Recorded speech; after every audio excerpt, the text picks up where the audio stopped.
गुरुवारी सायंकाळी या किल्ल्यात 4 जणांचा गट मद्यपान करताना आढळून आला।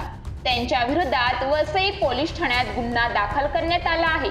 वसई पश्चिमेच्या भागात वसईचा ऐतिहासिक किल्ला आहे। किल्ल्याला विविध ठिकाणचे पर्यटक दुर्गप्रेमी भेट देत असतात। किल्ल्याचे पावित्र्य राखले आणि त्यांचे संवर्धन व्हावे यासाठी दुर्गप्रेमी नेहमी झटत असतात।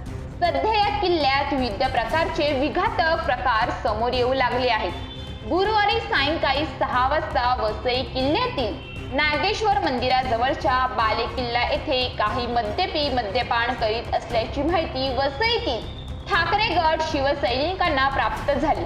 त्याची खातरजमा करण्यासाठी कोट नाका विभाग प्रमुख दत्ता जाधव, उमेळा विभाग प्रमुख राकेश कदम यांनी त्या ठिकाणी भेट दिली। पुरातत्व विभागाच्या कार्यालयाजवळ ऐतिहासिक किल्ल्याच्या वरच्या बाजूस 4 ते 5 जणांचा गट त्या ठिकाणी मद्यपान करण्यास बसल्याचे निदर्शनास आले। या 4ही जणांची मद्यपान करतानाची चित्रफीत काढून त्यांना वसई पोलिसांच्या स्वाधीन करण्यात आले।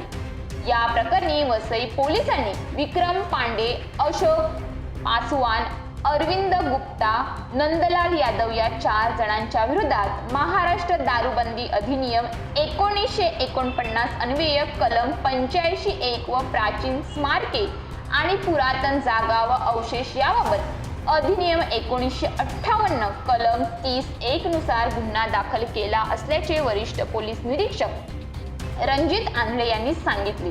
या घडलेल्या प्रकाराची चित्रफीत आता समाज माध्यमातून प्रसारित होत असल्याने दुर्गप्रेमींकडून संताप व्यक्त केला जात आहे।